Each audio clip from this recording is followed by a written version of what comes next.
Mira stood frozen at the altar, her bouquet trembling in her hands. Her groom, Daniel, perfect on paper, powerful and poised, was nowhere to be found. The pianist stopped playing. A few guests stood, scanning the church aisles, waiting for something, anything. But only silence answered. The sun poured through the stained glass, highlighting the blush on Myra's cheeks, not from joy, but humiliation. Her family looked away, some out of pity, others out of shame. The men she thought she would spend forever with had left her waiting in front of everyone. No explanation. No call. Her mother tried to step forward, but Mira raised a hand. She wouldn't cry. Not here. Not now. And yet, a tear slipped down. She turned, determined to walk herself out, to disappear from the mess she never asked for. Just as she took a shaky step back down the aisle, the church doors creaked open. He stood there, tall. Dark suit. Calm eyes that seemed to pierce through the noise and settle only on her. The guests turned to look, startled.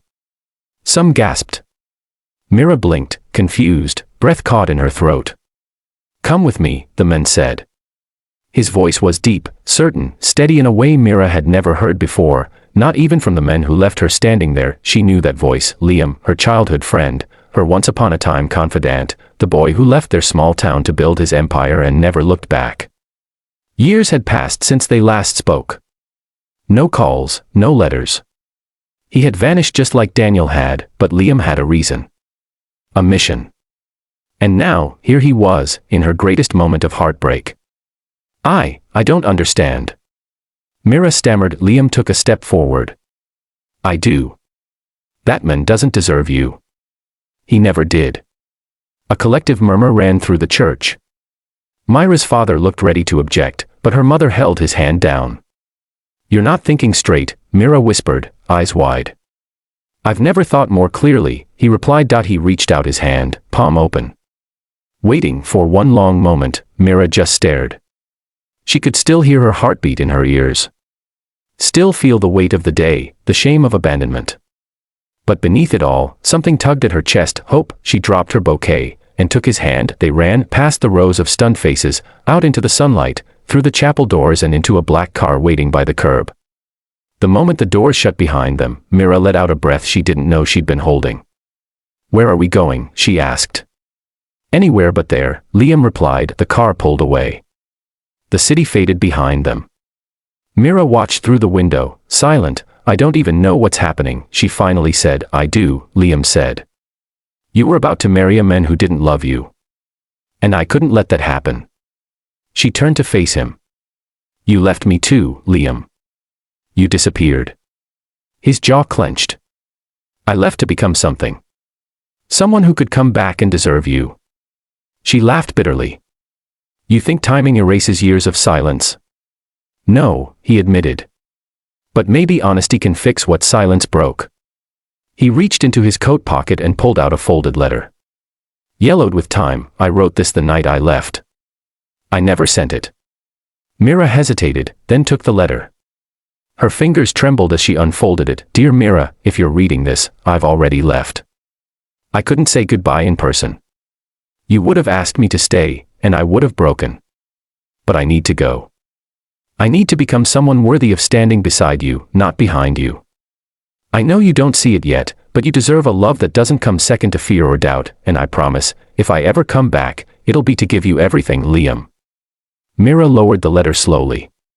You should have sent it, she whispered. I was afraid, he replied. They drove in silence again, the hum of the road between them. It was Mira who finally broke it.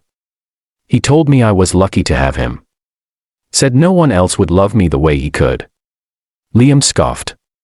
He was right about one thing, you are lucky. But not because of him. Because you chose yourself. She looked at him. And you. I never stopped choosing you. That night, they stopped at a small lakeside cabin, one they used to visit as teens. Mira stepped inside, memories rushing in. Same wooden floors. Same creaky door. Same fireplace that Liam used to pretend to know how to light. You kept it, she asked in disbelief. I bought it the year I made my first million, he said. It was the only place that ever felt like home. They sat by the fireplace, warm light flickering between them. Do you know how long I waited for you to come back? Mira asked, her voice low. "Do you know how long I dreamed of this moment?" Liam replied, and for the first time, neither of them ran. Days turned to weeks. Weeks into months, Mira opened her own design studio, something Daniel had called a cute hobby. Liam supported her at every step, not with money, but with faith.